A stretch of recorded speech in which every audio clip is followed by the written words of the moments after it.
ஓம் சாய்ராம்.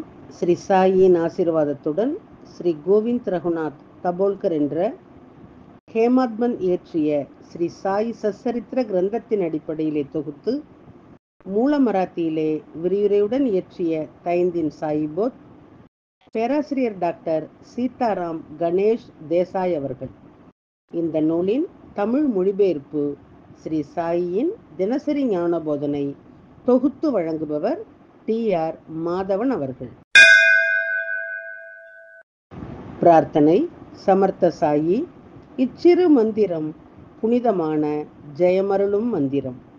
இது இனிய பக்த பாவ மோக்ஷ சூத்திரம். அவரது புனித வாழ்க்கை வரலாறு மதுரம்.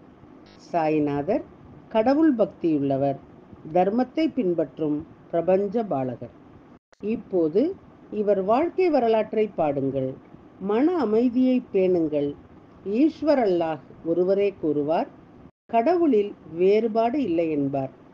சாய்ராம் உங்கள் அன்பான சொற்கள், பக்தியும் மரியாதையும் அருளும் வார்த்தைகள்.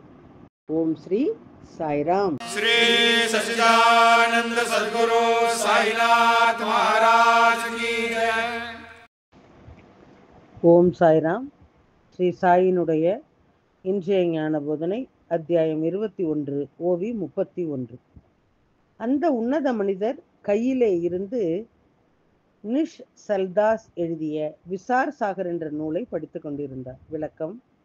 அதிகாரியை சந்தித்த அந்த மனிதர் கையிலே நிச்சலதாஸ் எழுதிய விசார் சாகர் என்ற புத்தகத்தை வைத்திருந்தார். அந்த மனிதர் அந்த புத்தகத்தை படித்துக் கொண்டிருந்தார். சிறிது நேரம் கழித்து அதிகாரி சென்றபோது அந்த மனிதர் அவரிடம், சரி வா, இந்த புத்தகத்தை நான் உனக்கு தருகின்றேன், அதை படியுங்கள், அது உன்னுடைய விருப்பங்களை நிறைவேற்றும் என்றார்.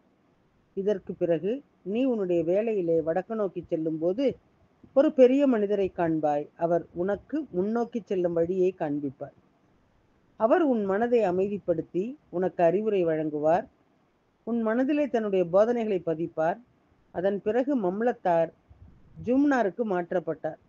நானே காட்டிலே ஏறுவதிலே சிரமம் அவர் மீது திணிக்கப்பட்டது. ஒரு காட்டு எருமை மீது அமர்ந்தபடியே அந்த மலை வழியாக அவர் செல்ல வேண்டி இருந்தது. கால்நடையாக மலையை ஏறுவது எளிதல்ல.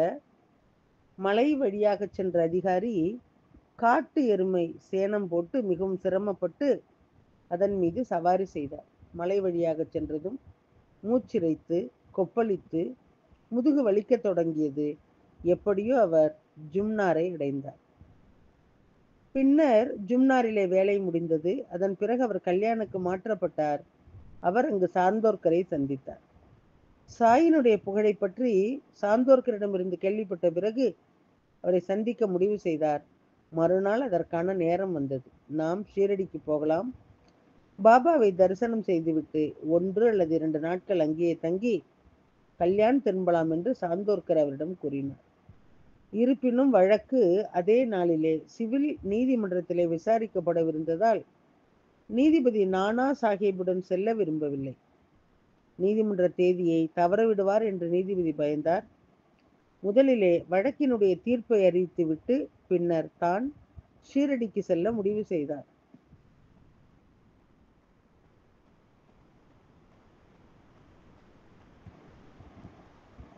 இருப்பினும் சாந்தோர்கர் ஷீரடிக்கு சென்று தரிசனம் செய்துவிட்டு திரும்பினார். இங்கு வழக்கு பணிகள் ஒத்திவைக்கப்பட்டன. சாந்தோர்கர் அவருடன் செல்ல வேண்டியிருந்தது. நீதிமன்ற பணிகள் முடிவடையவில்லை. சாந்தோர்கர் திரும்புவதற்கு முன்பே ஷீரடிக்கு செல்ல நீதிபதி முடிவு செய்தார். சாந்தோர்கர் அங்கு இருப்பதால் சாயியை தரிசனம் செய்வது எளிதாக இருக்கும் என்று நினைத்து அவர்கள் ரயிலிலே புறப்பட்டு மறுநாள் ஷீரடி அடைந்தனர். இருப்பினும் நானா சாந்தோர்கர் அங்கு இல்லை. அவர் கல்யாண் திரும்பியிருந்தார். இருப்பினும் நீதிபதி அங்கு தனது மற்றொரு நண்பரை சந்தித்தார். அவரை சாயியை தரிசனம் செய்ய வைத்தார். மம்லத்தார்கள் சாய்பாபாவை வணங்கினர். அவருடைய கண்களிலே இருந்து கண்ணீர் வழிய ஆரம்பித்தது. குறிப்பு: ஒரு உண்மையான தீர்மானம் இருக்கும்போது கடவுள் அதை நிறைவேற்றுகின்றார். ஓம் ஸ்ரீ சாய்ராம். ஸ்ரீ சாயியினுடைய தினசரி மற்றொரு ஞான போதனை அடுத்த தொடரிலே கேட்கலாம். சாயியை பணிவோம். சாந்தி நிலவட்டும். ஓம் சாய்ராம். श्री सच्चिदानंद सद्गुरु साईनाथ महाराज की जय। श्री सच्चिदानंद सद्गुरु साईनाथ महाराज की